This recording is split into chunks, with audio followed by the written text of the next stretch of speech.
गावकऱ्यांना ऐका ऐका हो ऐका गावकऱ्यांना ऐका ऐका हो ऐका ऐका हो ऐका मित्रमैत्रिणींना ऐका ऐका हो ऐका मामा मामींना ऐका ऐका हो ऐका काका काकींना ऐका. सर्वांना नमस्कार. सह्याद्री शास्त्र महाविद्यालय वागळवाडी आम्ही सर्व प्रथम वर्षात शिकणारे सर्व विद्यार्थिनी या ठिकाणी पथनाट्य सादर करण्यासाठी आपल्या सोमेश्वर मंदिराच्या परिसरामध्ये आलेलो आहोत.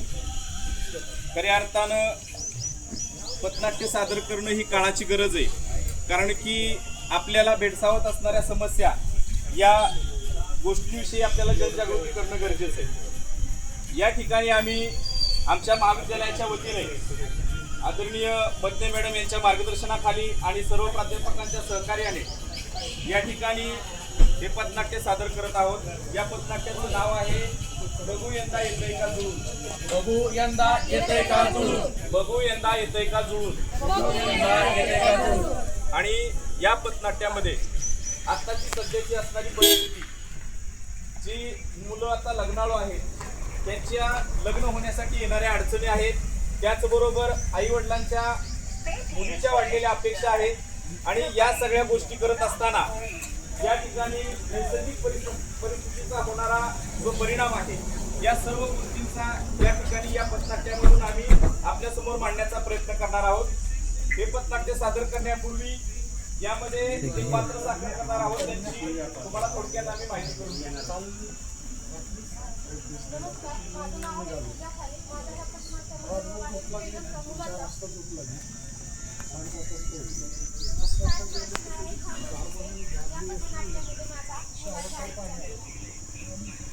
नमस्कार, माझे नाव आरती होळकर. या पथनाट्यामध्ये माझा रोल मुलाची भूमिका.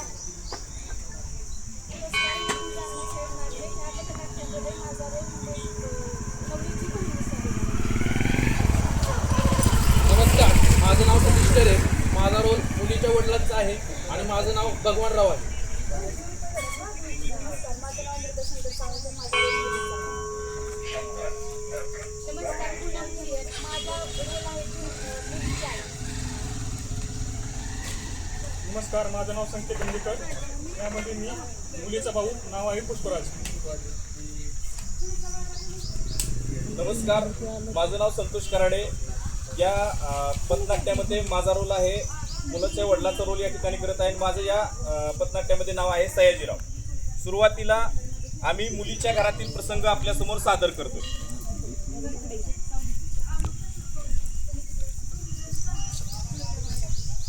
मुलांच्या घरी फोन करून विचारतो, तयारी झाली का आपली घरची? झाली, सगळे स्वयंपाक वगैरे करून ठेवलाय? ठीक आहे, मी त्यांना बोलवून घेतो, फोन करतो, पुढे आले विचारतो. हॅलो हॅलो, हां सयाजीराव का? नमस्ते भगवानराव, बोला. अहो कधी येत आहे? आपल्या दीक्षित काकांनी आज मुहूर्त काढून दिलाय 12 वाजताचा. अहो, दीक्षित काकांचा मुहूर्त म्हणजे एक नंबर मुहूर्त असतो. किती वाजता सांगताय आम्हाला? 12 वाजेपर्यंत त्यांनी सांगितलं यायला. 12 वाजेपर्यंत या लवकर तुम्ही. बरं, 12 वाजेपर्यंत पोहोचतो आम्ही, काळजी करू नका. झाली का तयारी तुमची? हो झाली, या लवकर या. ओके, ठीक आहे. अगं ऐकलं का, पाहुण्यांचा फोन आला होता आणि त्यांनी सांगितलंय की 12 वाजेपर्यंत आपल्याला पोहोचायचंय. आपल्या बाजीरावचं झालंय का बघ, तेजस कायम उशिरा करतो, उरकतोय. आवडले का तुझं? हा बाई, घड्याळ आहे, माझा चष्मा राहिलाय, टोपी नाही घालायची. आलेच मग आलो पाहिजे. अरे आवडलं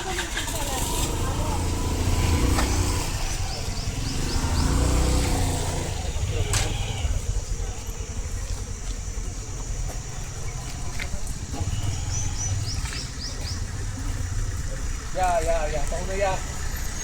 नमस्कार. कसं हो, येताना काही त्रास वगैरे नाही झाला? एवढा तुमचा चांगला झालाय. हो खड्डा चुकवणे कळत नाही. आता काय करायचं, पर्याय नाही. इकडे कामं चाललेली आहेत. आता काय झालंय, आमचे जे बारामतीचे जे होते ते आता थोडंसं हे झाल्यामुळे जर आता लक्ष नाही, पण दादांनी तुमच्या इकडे चांगलं काम केलेलं आहे, आम्ही पाहिलं बरं का. हो परंतु आमचं फलटण आणि तुमचे बारामतीमध्ये 25 वर्षाचं अंतर आहे विकासामध्ये. हो ठीक आहे चालेल.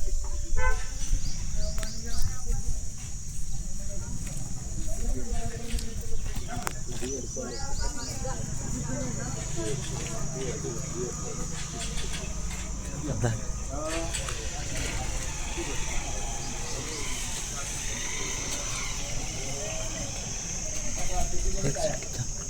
शेतीमध्ये ऊस आहे, द्राक्ष आहे. आता 25 एकर शेती असल्यामुळे थोडंसं जड जाते बरं का करणं.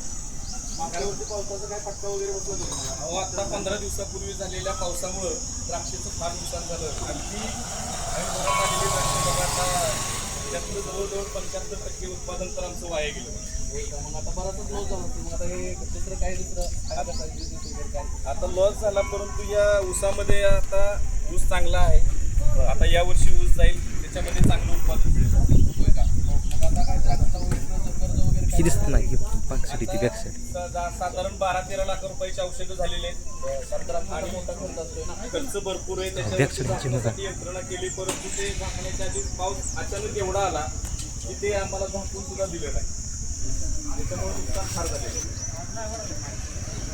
ठीक आहे.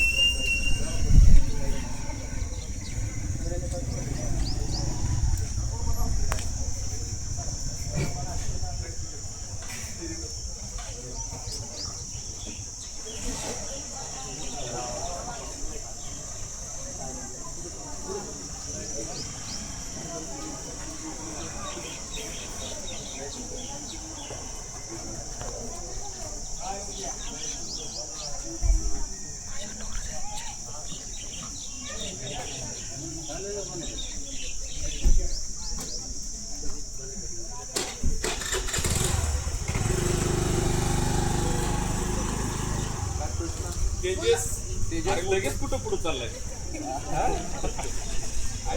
ठीक आहे. तुम्हाला काय मुलीला प्रश्न विचारायचा असेल तर विचारून घ्या. सासूलाच मान देतो पहिला. विचार बाई, तुला काय विचारायचं? नाव काय बाळाचं? शिक्षण काय झालं? सध्या जॉब करते.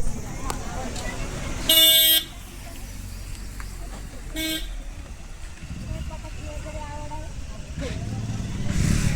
अजून काय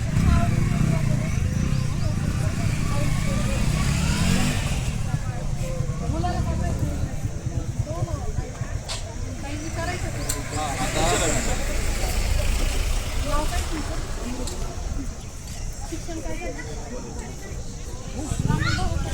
आवडेल का? शेती करायला आवडेल का? एवढी आवड नाही. कारण आमच्याकडं 70 एकर शेती आहे, द्राक्ष आहे. आमच्याकडं 70 एकर शेती आहे, द्राक्ष आहे, ऊस आहे, केळी आहे. त्याच्यामुळे शेती तर करावीच लागेल. आता मी एवढं शिक्षण केलं तर मला वर्क फ्रॉम होममध्ये होईल ना? आवडेल का? ग्रामीण भागात राहायला आवडेल का? तुझं शिक्षण काय? जॉब करतेस का? काय मुलीला प्रश्न विचारायचा असलं कोणाला तर विचारू द्या. विचारा काय अडचण शिक्षण नाही. काय झालेलं आहे? अमृता बाळा विचार, तुला काय विचारायचं असेल तर. MSc झालेलं आहे. बरं, जॉब वगैरे काय करताय तुम्ही? जॉब करत होते, पण बरं. सोडून दिला. का? का काही प्रॉब्लेम आला का? प्रॉब्लेम काहीच नाही. आमची 70 एकर शेती आहे ना, वडिलांनंतर मलाच हँडल करायची आहे. बरं बरं. मग आता आधुनिक तंत्रज्ञानाचा वापर वगैरे तुम्ही करतात का? हो, आधुनिक तंत्रज्ञानामुळेच आम्ही ऊसाचे, द्राक्षाचे पीक घेतो. हो का? ग्रामीण भागातच राहायला आवडेल, कारण आमचं एवढं शेतीचं क्षेत्र मोठं आहे आणि आम्हाला आधुनिक तंत्रज्ञानामुळे ती शेती पुढे न्यायची आहे. अजून घरी गाडी वगैरे काही चालतात? 4 चाकी आहे, ट्रॅक्टर आहे, JCB आहे आमच्याकडे. अरे वा वा वा. ठीक आहे. काय विचारायचं का कुणाला अजून त्याला? तेजसला काय विचारायचं असलं तर विचारा. मुलाच्या मुलाला काय व्यसन वगैरे काय आहे? आता हां, मुलीला पाया पडायला सांगतो सगळ्यांच्या. त्यांच्या पाया पडा.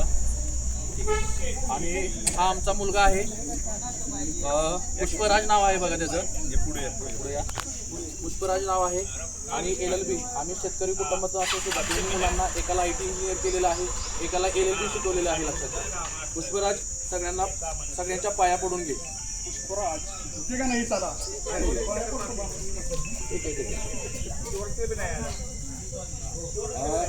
मुलगी आहे बघा पूजा म्हणून शिक्षण तिचं सुद्धा MSc झालेलं आहे. ठीक आहे. तिचं लग्न झालंय का? नाही अजून झालं पण आहे तिच्यापेक्षा छोटे आहे. चालेल, तुम्ही आत गेलं तरी चालतंय घरात. या भगवानराव आपणच बोलू आता. काय तुमचं काय चाललंय बाकी? काय बरं चाललंय आता तुमचं पावसामुळं बागेचं नुकसान झालं. अहो आपलं एवढं नशीब चांगलं आहे भगवानराव की आता जर परिस्थिती आपण समाजातील बघितली तर मुलं एवढी व्यसनाच्या आहारी गेलीत आणि आपल्या दोघांच्या घराचं मला एवढं संस्कार दोन्ही घरात आवडलं की एवढं शिक्षण देऊन ही मुलं आज निर्व्यसनी आहेत. आणि निर्व्यसनी असून देखील कोणत्याही म्हणजे भांडणं असतील गावामध्ये किंवा एखादा तंटा असेल त्याच्यामध्ये आपली मुलं कुठेही नाही. आणि एवढं चांगलं शिक्षण आज आपण दोघं शेतकरी परंतु शेतकऱ्याची मुलं एवढी चांगली शिकलेत याचा मला फार अभिमान वाटतो. आणि तुम्ही एवढ्या मुलांना चांगलं शिकवलं तुमच्या घरात 3 मुलं आहेत, तरी देखील तुम्ही मुलींना मुलांच्या बरोबरीने शिक्षण दिलं याचा मला अभिमान वाटतो.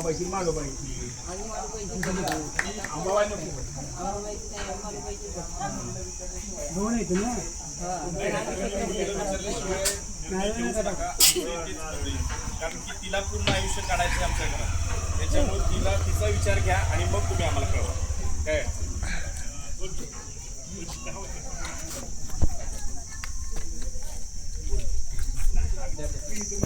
नवीन तंत्रज्ञान स्वीकारा. नवीन तंत्रज्ञान स्वीकारा. उत्पादन वाढवा. उत्पादन वाढवा.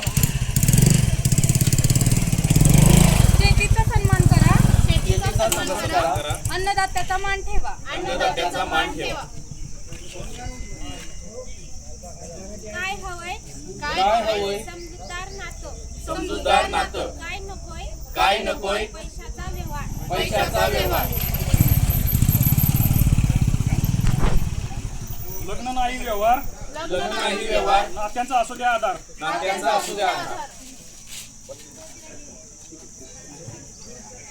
लग्न हे नातं आहे, सौदा नाही.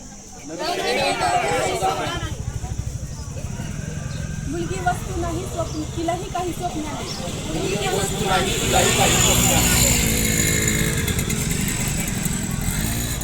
मुलगा मुलगी दोघे समान. मुलगा मुलगी दोघेही समान. हाच आहे खरा सन्मान. हाच आहे खरा सन्मान. धन्यवाद.